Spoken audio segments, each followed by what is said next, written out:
ఇక నల్లగొండ ఎండిపోతుందా? రాష్ట్రమే ఎండిపోతుంది. ఒక నల్లగొండ ఏమున్నది?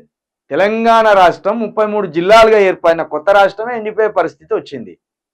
ఒక నల్లగొండే ఎండిపోతుందా అంటే అన్ని జిల్లాలు ఎండిపోతాయి. కేంద్రంలో మోడీ, ఏపీలో చంద్రబాబు కృష్ణా జలాల పంపకాల్లో రాష్ట్రానికి ఎసరు పెడతారా?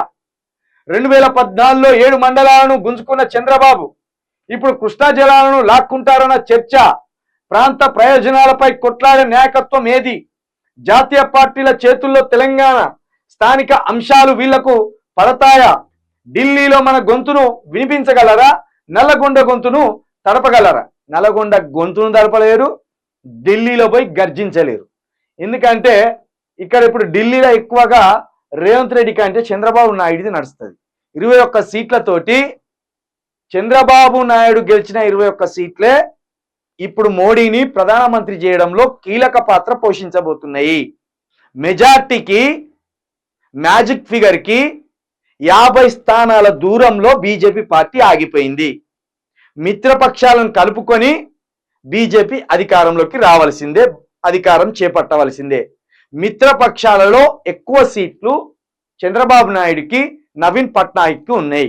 ఆ పరంగా చూసుకుంటే చంద్రబాబు నాయుడు ఎన్డీఏలో కీలక భాగస్వామి కాబోతున్నాడు. కాబట్టి చంద్రబాబు నాయుడు ఢిల్లీలో చక్రం తిప్పుతాడు. ఆ విధంగా ఆయన తెలంగాణకు రావాల్సిన సర్వాన్ని అడ్డుకుంటాడు.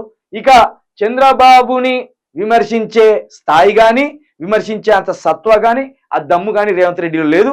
అదే విధంగా ఢిల్లీతో కొట్లాడే అంత దమ్ము కూడా రేవంత్ రెడ్డికి లేదు, రేవంత్ రెడ్డి ప్రభుత్వానికి లేదు.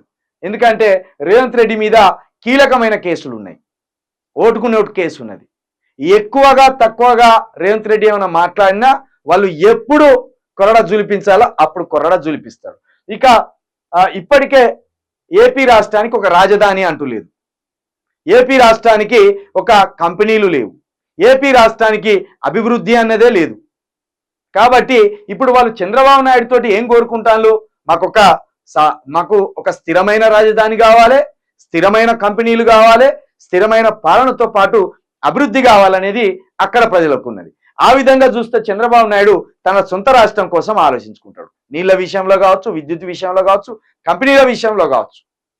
ఐటీలో అనుభవం ఉన్న నేతగా చంద్రబాబు నాయుడుకి ఆ ఘనత ఉన్నది. ఆ ప్రకారం చూసుకుంటే ఇప్పుడు చంద్రబాబు నాయుడు ముఖం చూసి ఇటు రావాల్సిన కంపెనీలు కూడా ఆంధ్రప్రదేశ్కు పోయే అవకాశం ఉంటాయి. తెలిసి తెలిసి తెలిసి తెలిసి తెలంగాణ ప్రజలు ఆగం చేసుకున్నారు తెలంగాణ, ఇది మాత్రం చెప్పగలం. ఇక ఇప్పుడు చంద్రబాబు నాయుడు ఆడింది ఆట, పాడింది పాట అవుతుంది. రేవంత్ రెడ్డి గప్ చుప్పున కూర్చోవాలి, లేకపోతే రేవంత్ రెడ్డికి ఏ శాస్తి జరుగుతుందో. ఆల్రెడీ కవితను ఏం చూసిండ్లు సరైన టైంలో వాళ్ళ రాజకీయ ప్రయోజనాల దృష్ట్యా అన్ని ఆలోచించుకొని ఒక రాజకీయ కుట్రలో భాగంగా తీసుకపోయిన కవితను అరెస్ట్ చేసి పడేసిండ్లు, జైలు వేసిండ్రు. రేవంత్ రెడ్డిని కూడా అదును కోసం చూస్తారు అంతే. రేవంత్ రెడ్డి ప్రభుత్వం 4.5 సంవత్సరాలు పాలిస్తుందా, మధ్యలో ఊడిపోతుందా, మళ్ళీ ఏమైనా కొత్త ప్రభుత్వం వస్తుందా, ఇన్ని అనేక అనుమానాలు ఉన్నాయి రాజకీయ వర్గాలలో. కాబట్టి అవన్నిటికీ 5-6 నెలలలో ఒక సరైన క్లారిటీ వస్తుంది. అప్పుడు రేవంత్ రెడ్డి పాలన ఎట్లున్నది, ఇప్పటివరకైతే రేవంత్ రెడ్డి పాలన ఫ్లాప్ కిందనే చెప్పాలి. సమస్యలు పెరిగిపోతున్నాయి, అభివృద్ధి తరిగిపోతున్నది, ఎక్కడ వేసిన గొంగడి గక్కనే ఉన్నది, కేసీఆర్ కంటే మరింత అధ్వానంగా తయారవుతున్నది.